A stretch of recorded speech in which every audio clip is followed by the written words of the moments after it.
Olá, boa tarde a todos vocês que estão nos ouvindo, seja de perto ou de longe, mas que já fazem parte dessa grande família Rádio JC Guaçucê, que cresce a cada dia, né, meus irmãos? Nossa programação foi feita com muito carinho para levar até você o conhecimento e o aprendizado sobre a nossa igreja. Hoje é 14 de agosto e na nossa belíssima Guaçucê são 14 horas. E convido você a ficar conosco em mais um programa Conhecendo a Igreja com Márcia Cândido e José Rodrigues. Hoje o nosso programa você aprenderá mais sobre a igreja e a Bíblia. Esse é o tema de hoje. E eu também gostaria de colocar aqui no início do nosso programa todas as pessoas da nossa comunidade que estão infectadas pela Covid-19. Vamos estar em oração por essas pessoas.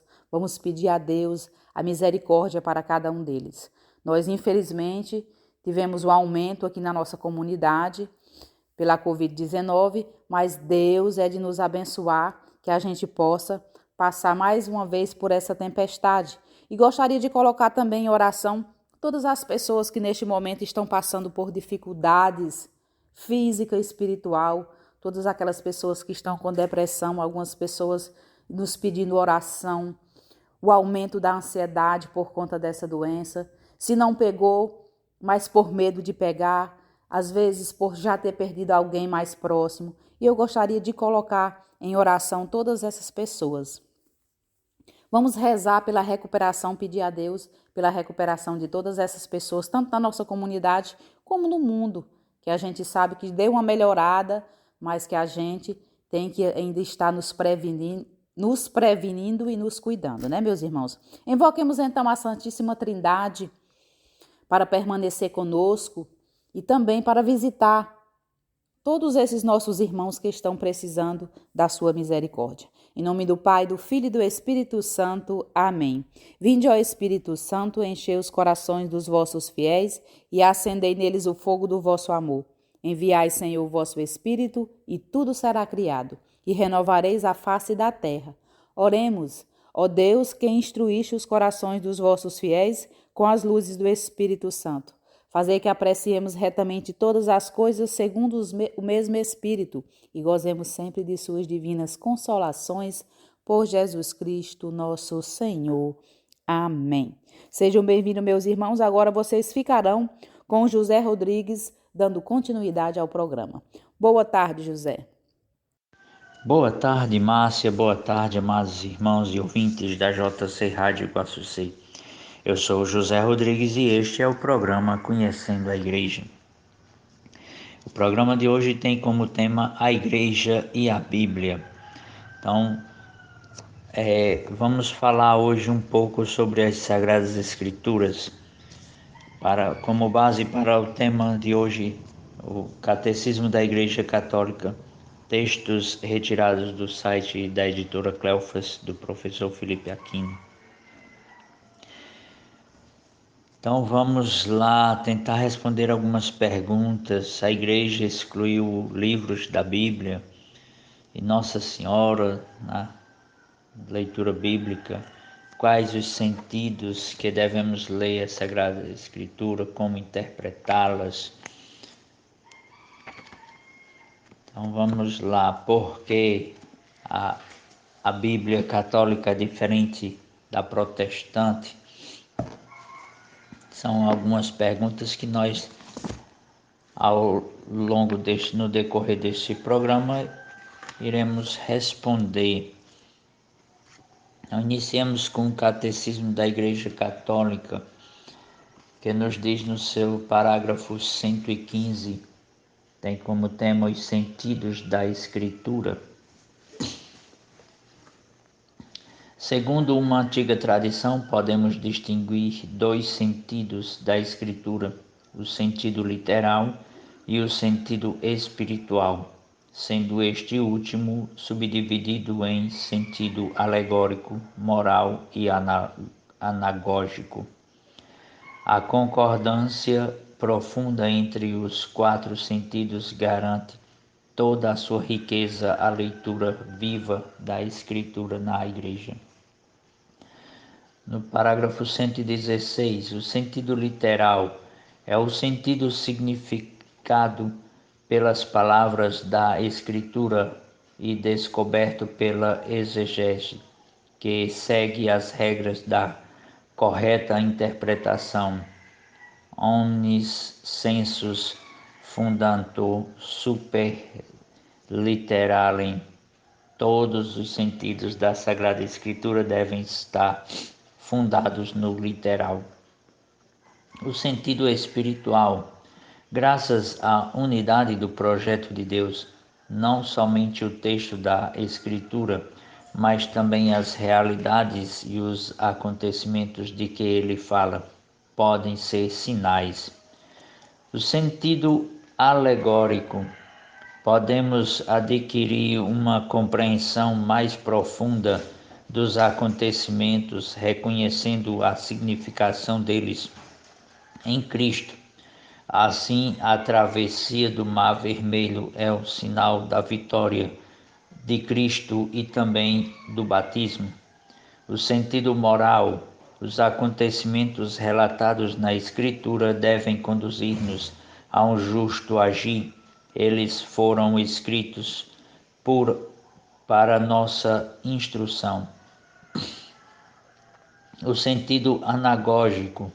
Podemos ver realidades e acontecimentos em sua significação eterna, conduzindo-nos, em grego, anagoge, pronuncie anagoge, a nossa pátria.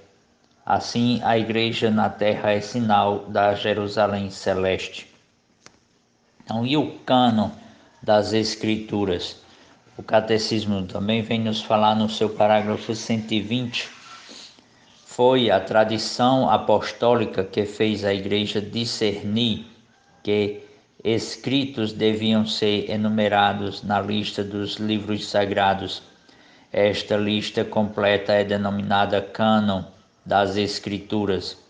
Ela comporta 45 se contarmos Jeremias e Lamentações juntos, escritos para o Antigo Testamento, e 27 para o Novo Testamento, num total de 72 ou 73,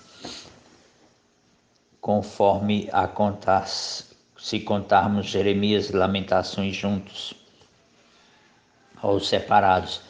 Então são esses os livros: Gênesis, Êxodo, Levítico, Número, Deuteronômio, Josué, Juízes, Rute, os 2 livros de Samuel, os 2 livros de Reis, os 2 livros de Crônicas, Esdras e Neemias, Tobias, Judite, Esté, os 2 livros de Macabeus, Jó, os Salmos, os Provérbios, o Eclesiastes, o Cântico dos Cânticos, a Sabedoria, o Eclesiástico, Isaías, Jeremias, as Lamentações, Baruque, Ezequiel, Daniel, Oséias, Joel, Amós, Abdias, Jonas, Miqueias, Naum, Abacuque, Sofonias, Ageu, Zacarias, Malaquias, para o Antigo Testamento.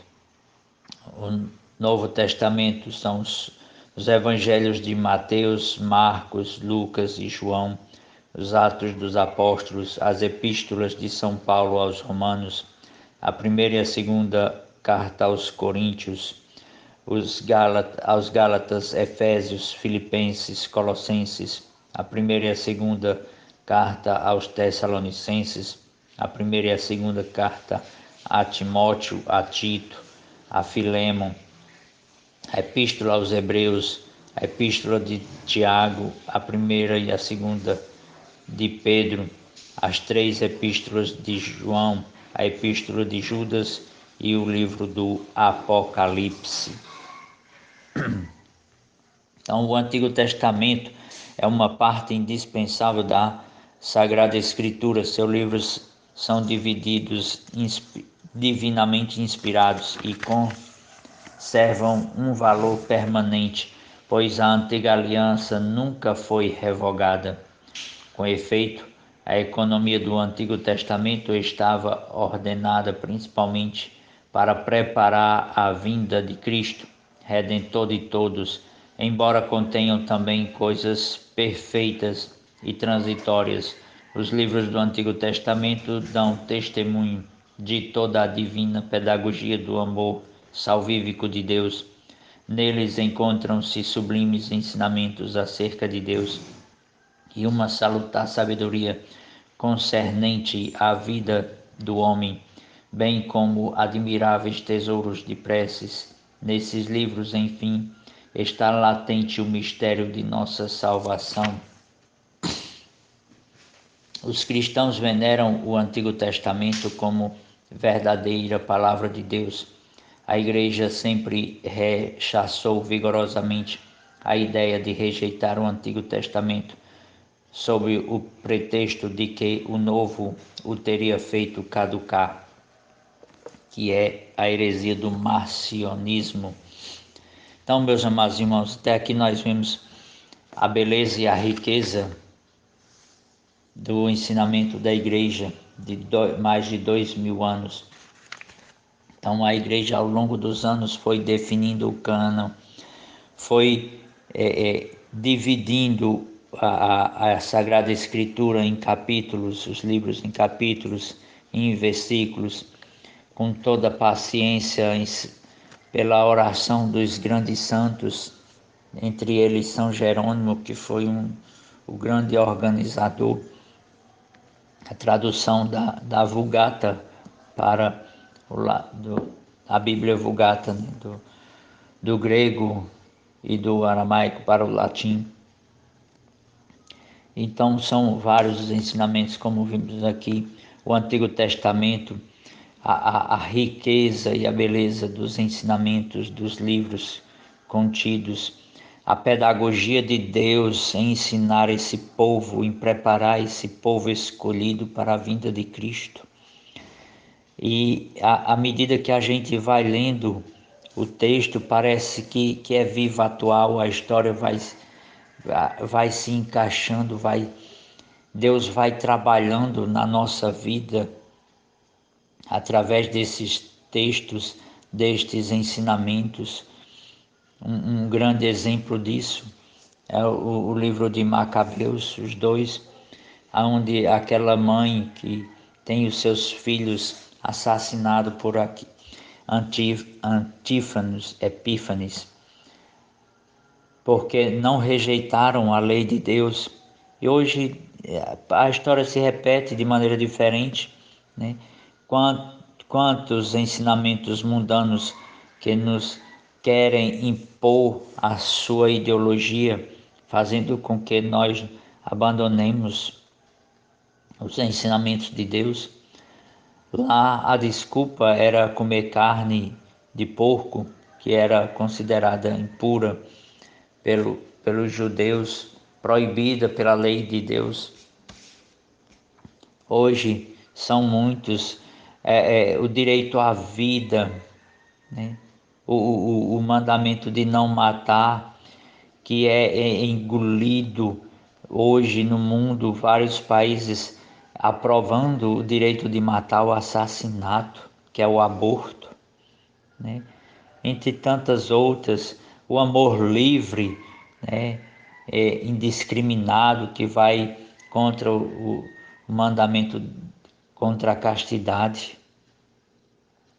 Então, são várias coisas que vão minando e tentando fazer com que desapareça do coração da humanidade os ensinamentos e a riqueza da lei de Deus, suprimindo o direito divino por uma distorção da realidade, colocando o homem como Deus. E aí nós vamos vendo tudo isso claramente. Então, o Novo Testamento, no parágrafo 124 do Catecismo, a palavra de Deus, que é força de Deus para a salvação de todo crente, é apresentada e manifesta seu vigor de modo iminente nos escritos do Novo Testamento.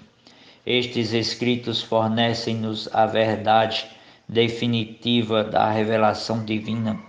Seu objeto central é Jesus Cristo, o Filho de Deus encarnado.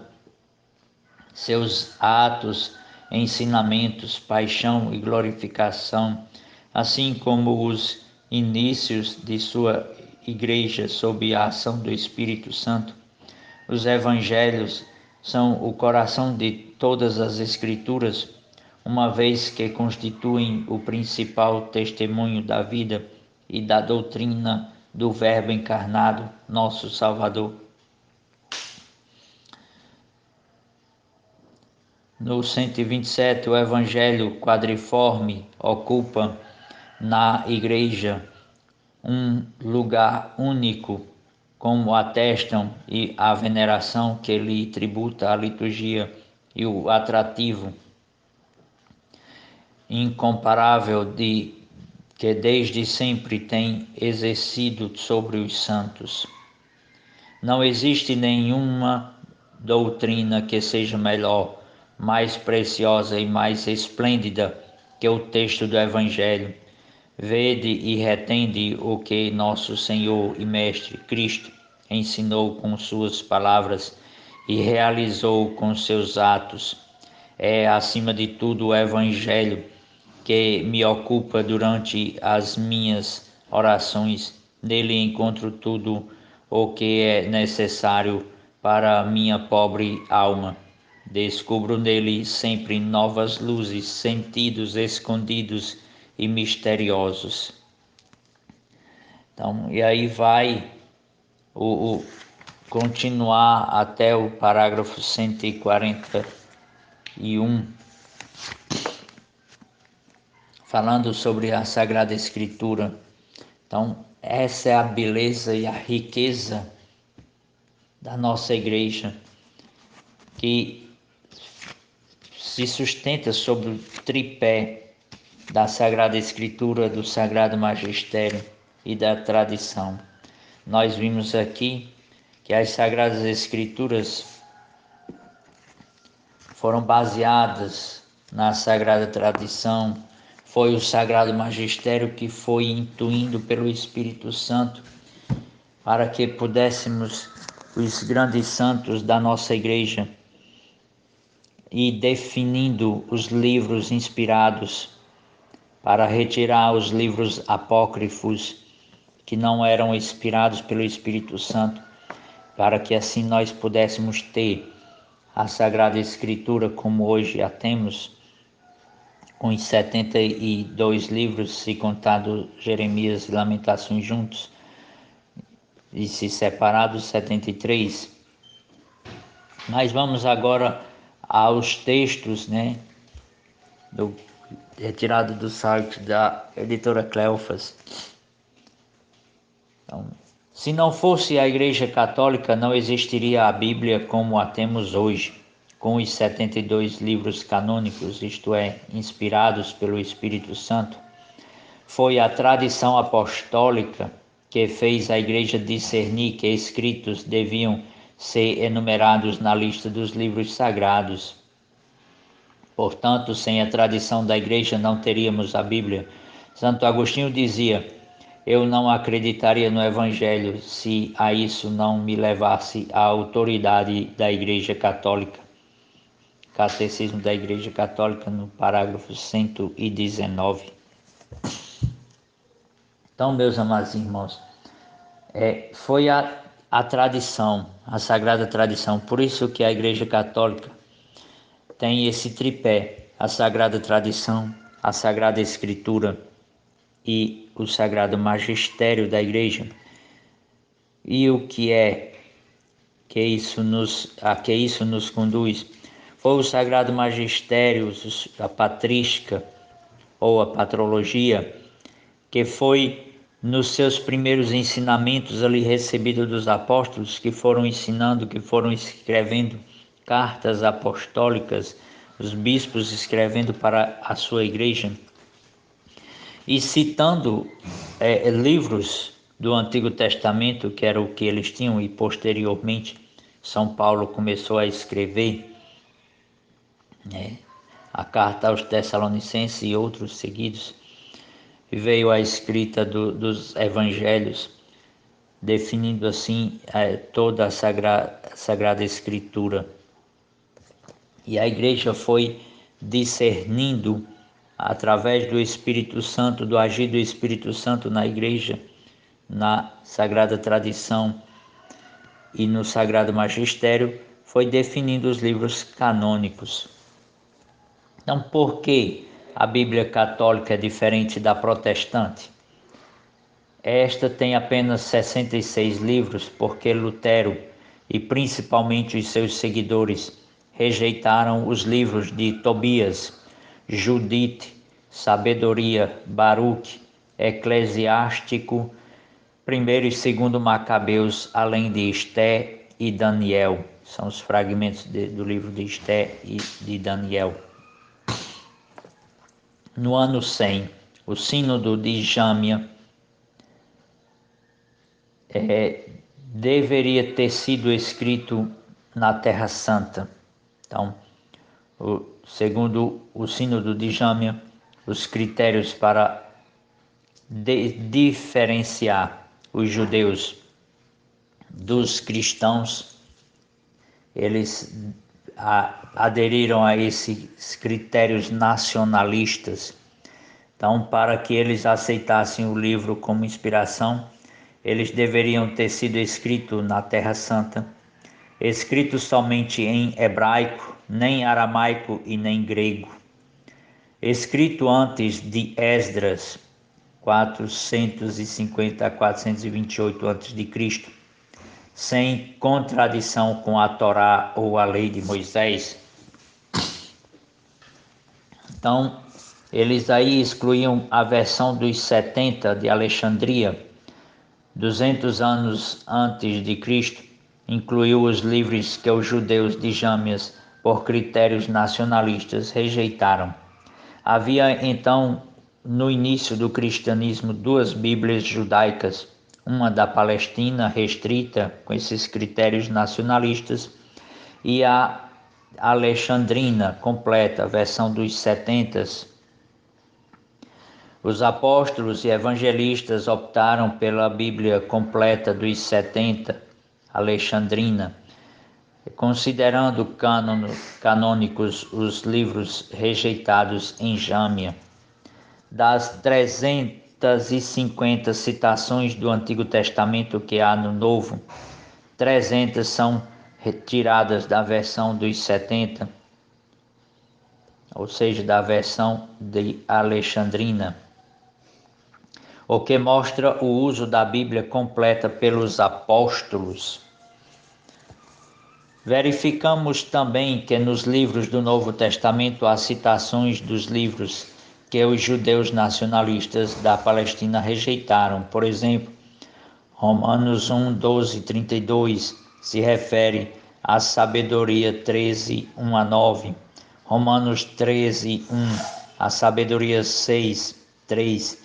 Mateus 27, 43, a sabedoria 2, 13, 18.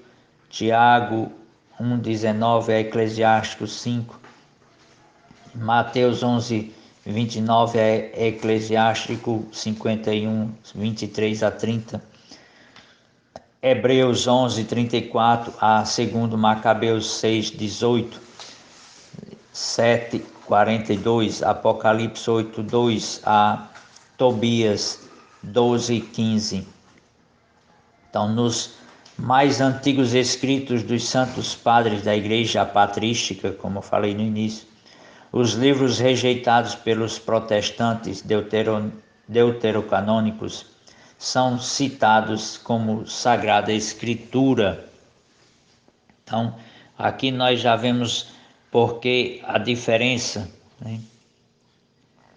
E a citação dos apóstolos, os ensinamentos dos apóstolos, os ensinamentos da patrística, dos primeiros padres, dos pais, considerados pais da igreja, que eram discípulos dos apóstolos.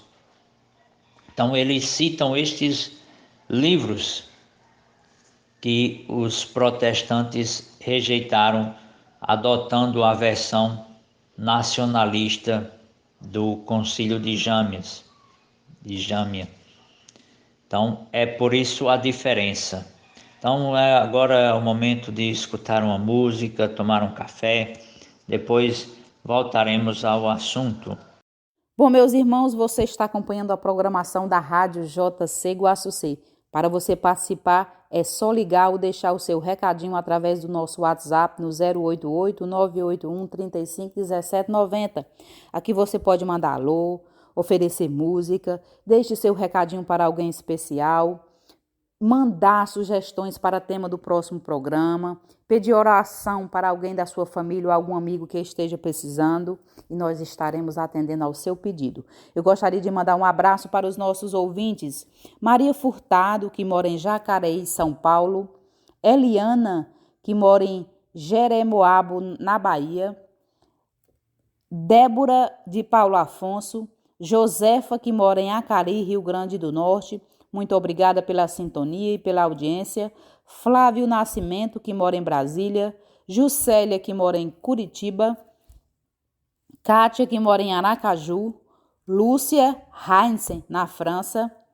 Eronita, que mora em Xangri-Lá, no Rio Grande do Sul. Consolação Azevedo, que mora em Alvinópolis, Minas Gerais. Joyce Fernandes, que mora em São Paulo. Lindomar Bertoldo, que mora em Goiás. Lina Libânio, meus parabéns e muito obrigada pelas sábias palavras. E também para Hats Brompton, nos Estados Unidos. Espero que eu tenha falado corretamente o nome de cada um de vocês. E eu gostaria também de mandar um alô para os nossos ouvintes. Regina Rocha, que mora em São Paulo. Cláudia Lopes, que mora em São Paulo. Grupo do Terço dos Homens, que mora em Barra de Santa Rosa. Grupo do Terço dos Homens, que mora em Maraponga, Fortaleza, Ceará. Cacilda de Foz do Iguaçu. E também para o Grupo do Terço dos Homens do sítio Pimentas, em Ibiapina, Ceará. Também um abraço todo especial para os nossos aniversariantes da semana. Maria Rodrigues, em Guaçucê. Grupo do Terço dos Homens de Croairas, no Ceará. Marisa Isabel Correia, Walter Barbosa, Cosmário Nunes, em Guaçucê, Solange Castro, no Rio de Janeiro, Deri Ferreira Bezerra, que mora em Acopiara, e Rafael Cipasque, em São Paulo, e também Isabel Bezerra, em Acopiara, e Marcela Caroline, aqui em Guaçucê.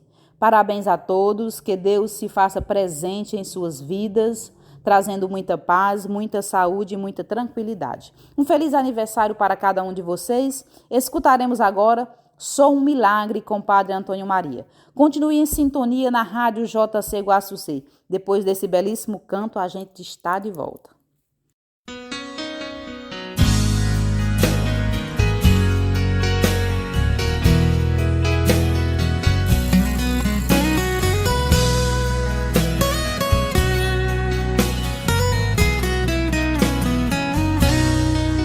Nunca houve noite que pudesse impedir o nascer do sol e a esperança, e não há problema que possa impedir as mãos de Jesus para me ajudar. Nunca houve noite que pudesse impedir o nascer do sol e a esperança, e não há problema que possa impedir as mãos de Jesus para me ajudar. Haverá um milagre dentro de mim, vem descendo um rio pra me dar a vida. Este rio que emana lá da cruz, do lado de Jesus. Haverá um milagre dentro de mim, vem descendo um rio pra me dar a vida. Este rio que emana lá da cruz, do lado de Jesus. Aquilo que parecia impossível, aquilo que parecia não ter saída, aquilo que parecia ser minha morte, mas mas Jesus mudou minha sorte. Sou um milagre, estou aqui. Aquilo que parecia impossível, aquilo que parecia não ter saída, aquilo que parecia ser minha morte, mas Jesus mudou minha sorte. Sou um milagre, estou aqui. Usa-me, sou o teu milagre. Usa-me, eu quero te servir. Usa-me, sou a tua imagem. Usa-me, ó filho de Davi. Aquilo que parecia impossível, aquilo que parecia não ter saída, aquilo que parecia ser minha morte, mas Jesus mudou minha sorte. Sou um milagre, estou aqui. Aquilo que parecia impossível, aquilo que parecia não ter saída, aquilo que parecia ser minha morte, mas Jesus mudou minha sorte. Sou um milagre, estou aqui.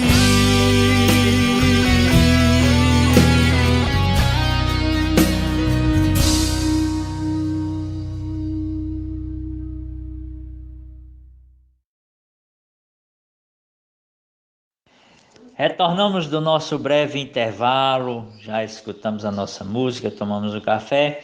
Então vamos dar continuidade aos ensinamentos da igreja sobre a Sagrada Escritura, né? Como falei agora há pouco, né, sobre a patrística que cita os livros rejeitados pelos protestantes. São Clemente de Roma, Papa, no ano de 95, escreveu a carta aos Coríntios, citando Judite, Sabedoria, fragmentos de Daniel, Tobias e Eclesiástico, livros rejeitados pelos protestantes. Pastor de Hermas, no ano 140, faz amplo uso de Eclesiástico e do segundo Macabeus. Santo Hipólito, 234, comenta o livro de Daniel com os fragmentos deuterocanônicos rejeitados pelos protestantes e cita como Sagrada Escritura. Sabedoria, Baruque, Tobias, 1º e 2º Macabeus. Vários concílios confirmaram isto. Os concílios regionais de Hipona, no ano 393, Cartago, segundo, 397, Cartago 4, 419, Trulos, 692, principalmente os concílios ecumênicos de Florença, 1442, Trento, 1546 e Vaticano I, 1870. Lutero, ao traduzir a Bíblia para o alemão, traduziu também os 7 livros deuterocanônicos na sua edição de 1534, e as sociedades bíblicas protestantes até o século XIX incluíam os 7 livros nas edições da Bíblia. Pela tradição, torna-se conhecido à Igreja o cânon completo dos livros sagrados e as próprias Sagradas Escrituras são nelas cada vez mais profundamente compreendidas e se fazem cessar atuantes. A Bíblia não define o seu catálogo, isto é, não há um livro da Bíblia que diga qual é o índice dela. Assim, só pode ter sido feito pela tradição dos apóstolos, pela tradição oral, que de geração em geração chegou até nós. A Vulgata, o Papa São Damaso, no século IV, pediu a São Jerônimo que fizesse uma revisão das muitas traduções latinas que havia da Bíblia. São Jerônimo revisou o texto grego do Novo Testamento e traduziu do hebraico o Antigo Testamento, dando origem ao texto latino chamado de Vulgata, usado até hoje. Então, a Igreja nunca excluiu um livro da Bíblia que fosse verdadeiro. Excluiu os chamados apócrifos, escritos suspeitos e por isso considerados falsos pela Igreja. Nossa Senhora é uma só, a Mãe Santa de Jesus. Em vários lugares ela recebe títulos diferentes, mas é a mesma e única. Não teve outros filhos além de Jesus e nem irmãos.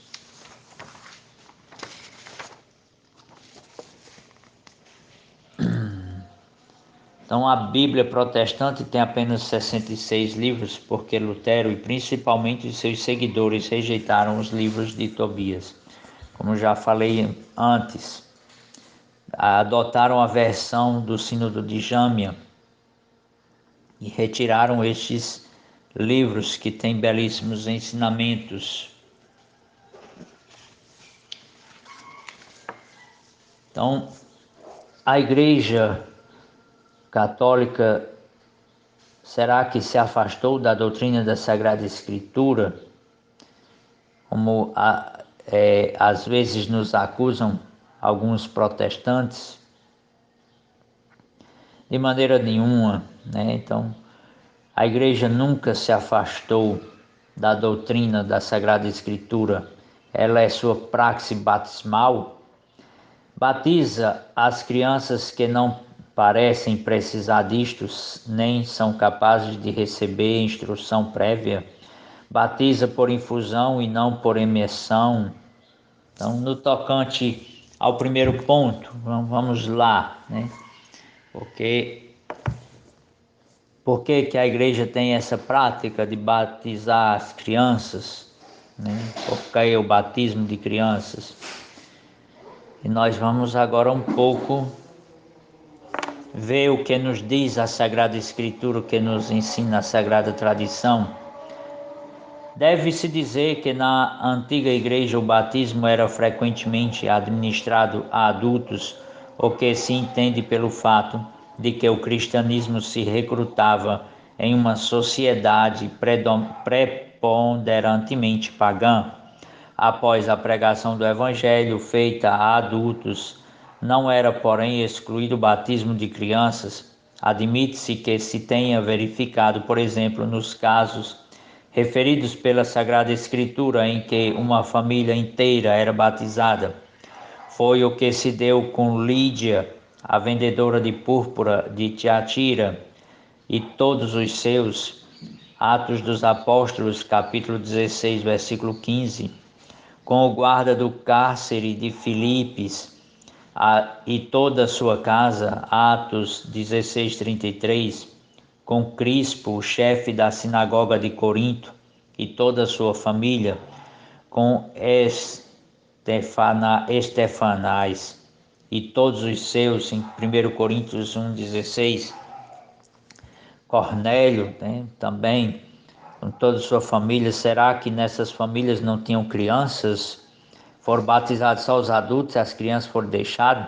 Se diz que foram batizados toda a sua casa, toda a sua família. Então, na literatura patrística, testemunhos muitos antigos referem o batismo de crianças. Santo Irineu, por exemplo, cerca do ano de 202, afirma que Nosso Senhor veio salvar todos os que por ele renascem para Deus, crianças, pequeninos e meninos, infantes, párvulos ou poeiros. Orígenes atesta que, segundo a praxe da Igreja, o batismo é dado também aos pequeninos. E note que a Igreja recebeu dos apóstolos a tradição de conferir o batismo mesmo às crianças, pois eles sabiam que em todos os filhos de Adão há autênticas manchas de pecado que devem ser canceladas pela água e pelo Espírito. São Cipriano repetia este raciocínio. O Sínodo de Cartago, presidido pelo mesmo São Cipriano, em 252, mandou que, em caso de necessidade, as crianças fossem batizadas antes mesmo de completarem o seu 8º dia. Santo Ambrósio, no livro de Abraham II, São Jerônimo, no diálogo contra os pelagianos, atestam, por sua vez, o costume de batizar as crianças. Santo Agostinho, na controvérsia com os pelagianos, fazia desta praxe um dos principais argumentos da existência do pecado original em todos os descendentes de Adão. Julgava tratar-se de praxe apostólica. Então está aí o ensinamento da Igreja desde sempre. A questão do batismo de crianças não contradiz a Escritura, ao contrário, a Escritura atesta o batismo de crianças. Então, e será que o batismo tem que ser por infusão ou por imersão? Então vamos lá. O costume se conservou ininterruptamente até hoje na Igreja, sendo que os papas e concílios recomendaram frequentemente a urgência da administração do batismo aos pequeninos. A razão desta tese é asaz clara. Deus quer que todos os homens sejam salvos. 1 Timóteo, capítulo 2, versículo 4. Mesmo as criancinhas. Ora, entre os meios de salvação, o Senhor exclui explicitamente e categoricamente o batismo. Ora, entre os meios de salvação, o Senhor inclui explicitamente e categoricamente o batismo. Quem não renascer da água e do Espírito não poderá entrar no reino de Deus. João 3,5. Quem crê e for batizado será salvo. Quem não crê será condenado. Marcos 16,16. Sendo assim, visto que as crianças podem morrer a qualquer momento, procura-se-lhes administrar o batismo sem demora alguma. Verdade é que os pequeninos não são capazes de conceber a fé ou crer. Isto, porém, não impede que sejam capazes de receber o batismo. Com efeito, a fé é mera disposição, ao passo que a ação purificadora e santificante se deve ao sacramento. Este, portanto, pode ser conferido sem aquela a sujeitos incapazes de conceber a fé. Assim como sem cooperação de sua parte as crianças são afetadas pelo pecado original, assim sem cooperação são libertadas do pecado e revestidas da graça do Salvador.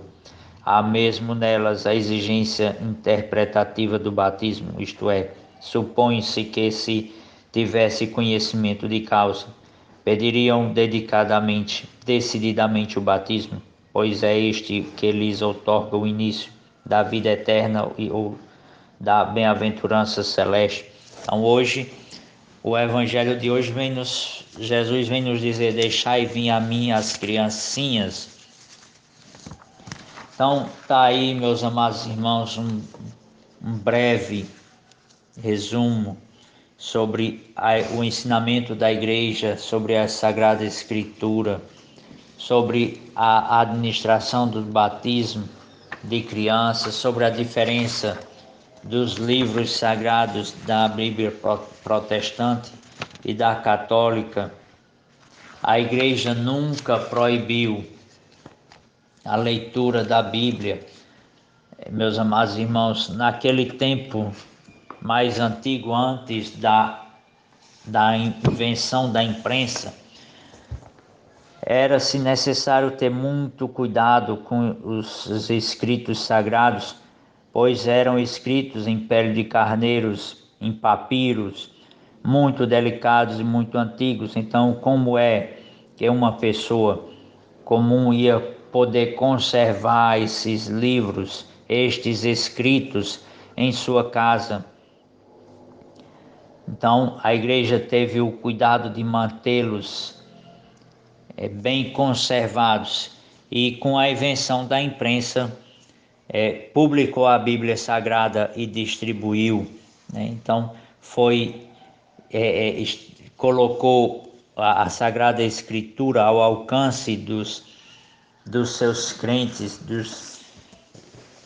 dos católicos, e assim nós podemos ter acesso aos textos sagrados. Antes era escrita em latim.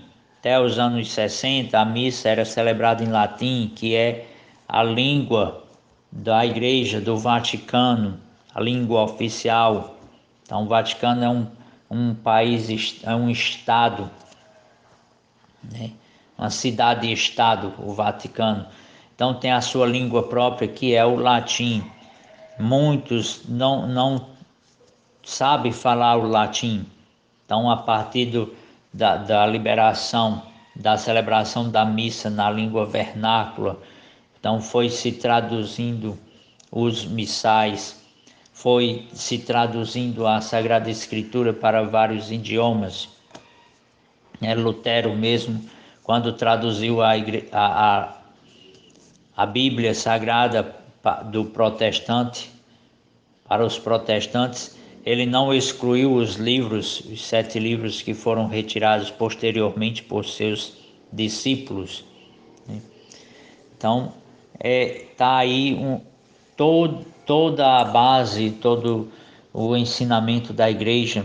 E por que a igreja não adotou só a Escritura? Porque a Escritura nasceu e foi formada na igreja pela tradição, a sagrada tradição, e pelo sagrado magistério, por citações dos primeiros padres, e através da inspiração do Espírito Santo foi se definindo o cânon da igreja.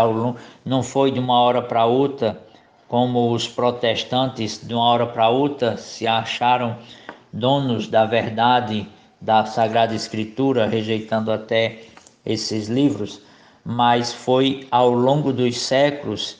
São estudos apurados, são momentos de orações. Então, que hoje, dia de São Maximiliano Kolbe, este grande santo da nossa igreja, né, que sofreu o martírio para salvar um pai de família. Amanhã, domingo, nós celebramos a Assunção de Nossa Mãe, a Assunção de Nossa Senhora ao céu. Então, e hoje, aliás, o Evangelho do domingo vem de Lucas, e é o que eu queria ler hoje para vocês, partilhar um pouco aqui este belíssimo ensinamento. Lucas capítulo 1, versículos do 39 ao 56, Evangelho deste domingo da Assunção de Nossa Senhora. Naqueles dias, Maria partiu para a região montanhosa, dirigindo-se apressadamente a uma cidade da Judéia. Entrou na casa de Zacarias e cumprimentou Isabel. Quando Isabel ouviu a saudação de Maria, a criança pulou no seu ventre, e Isabel ficou cheia do Espírito Santo. Com grande grito exclamou: Bendita és tu entre as mulheres, e bendito é o fruto do teu ventre. Como posso merecer que a mãe do meu Senhor me venha visitar? Logo que a tua saudação chegou aos meus ouvidos, A criança pulou de alegria no meu ventre. Bem-aventurada aquela que acreditou, porque será cumprido o que o Senhor lhe prometeu. Então Maria disse: a minha alma engrandece o Senhor e o meu espírito se alegra em Deus meu Salvador, porque olhou para a humildade de sua serva. Doravante todas as gerações me chamarão bem-aventurada, porque o poderoso fez grandes coisas em meu favor. O seu nome é santo e a sua misericórdia se estende de geração em geração a todos os que o respeitam. Ele mostrou a força de seu braço, dispersou os soberbos de coração, derrubou do trono os poderosos e elevou os humildes. Encheu de bens os famintos e despediu os ricos de mãos vazias. Socorreu Israel, seu servo, lembrando-se de sua misericórdia, conforme prometera aos nossos pais, em favor de Abraão e de sua descendência para sempre. Maria ficou 3 meses com Isabel, depois voltou para casa. Palavra da nossa salvação. Então, meus amados irmãos, São Maximiliano Kolbe, este apóstolo, grande santo da nossa igreja, fundador da milícia da Virgem Maria, que lutou contra a maçonaria no seu tempo, que foi martirizado, que nós celebramos hoje sábado, e amanhã este evangelho será proclamado, dia da Assunção de Nossa Senhora. E aqui nós vemos que Maria, após receber o anúncio do anjo, que seria a mãe de Deus, quando recebe a sua saudação, Ave, cheia de graça. E no grego, meus amados irmãos, não existe a tradução para o português exata. Então, este cheia de graça, traduzida para o português, quando no termo grego usado pelo anjo, na Sagrada Escritura, né, o texto foi escrito em grego, então quer dizer repleta, transbordante.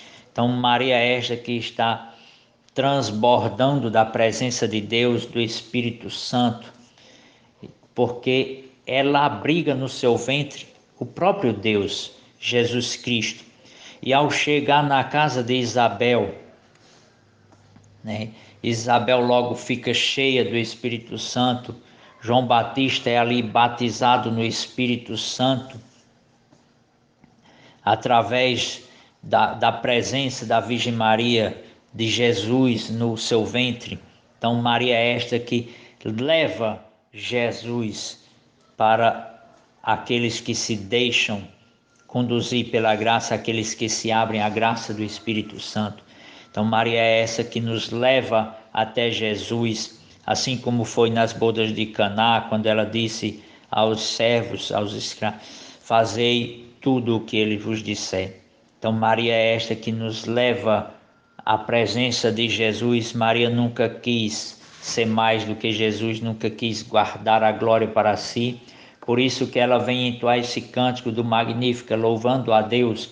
Então, quando você, cristão católico, através da sua fé, pede a intercessão da Virgem Maria, ela pega toda a sua fé, toda a sua devoção, e ela apresenta a Jesus num canto de louvor belíssimo, onde para ele ali está sendo louvado a Deus por sua mãe. Ele não resiste ao seu pedido de intercessão, assim como nas bodas de Caná, e nos concede a graça que tantos necessitamos. Então, meus amados irmãos, não tenham medo de recorrer à intercessão da Virgem Maria, assim como o povo hebreu recorreu à intercessão de Moisés. Nós também devemos recorrer à intercessão da Mãe de Deus, porque Jesus é Deus, duas naturezas, ele é homem e é Deus.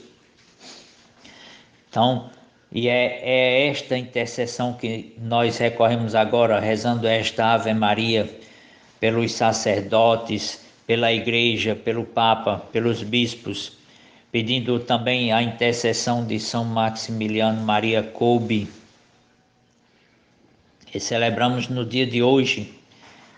Ave Maria, cheia de graça, o Senhor é convosco. Bendita sois vós entre as mulheres, bendito é o fruto do vosso ventre, Jesus. Santa Maria, Mãe de Deus, rogai por nós, pecadores, agora e na hora de nossa morte. Amém. Viva Cristo Rei, viva a Imaculada Conceição da Virgem Maria. Meus irmãos, chegamos ao final do nosso programa e eu deixo aqui o meu agradecimento. Foi maravilhoso estar com vocês durante essa hora de programa. Deus abençoe a todos. Mesmo que tudo pareça difícil, meus irmãos, vamos permanecer firmes na fé. Deus tem sempre o melhor para nos oferecer. Ele tem sempre o melhor para cada um de nós. Entreguemos na mão desse Pai a nossa vida e toda a nossa esperança. Finalizarei rezando a Santa Rita de Cássia, a santa das causas impossíveis, né? Oremos. Ó poderosa e gloriosa Santa Rita, chamada Santa das Causas Impossíveis, advogada dos pecadores e dos desesperados, auxiliadora da última hora, refúgio e abrigo da dor que arrasta para o abismo do pecado e da desesperança. Com toda a confiança em vosso poder junto ao coração sagrado de Jesus, a vós recorro no caso difícil e imprevisto que dolorosamente oprime o meu coração. Obtenha a graça que desejo, pois sendo-me necessária, eu a quero.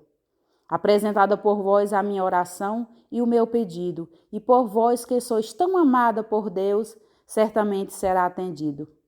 Rezei ao nosso Senhor que me valerei da graça para melhorar a minha vida e os meus costumes, e para cantar na terra e no céu a divina misericórdia. Santa Rita das Causas Impossíveis, intercedei por todos nós.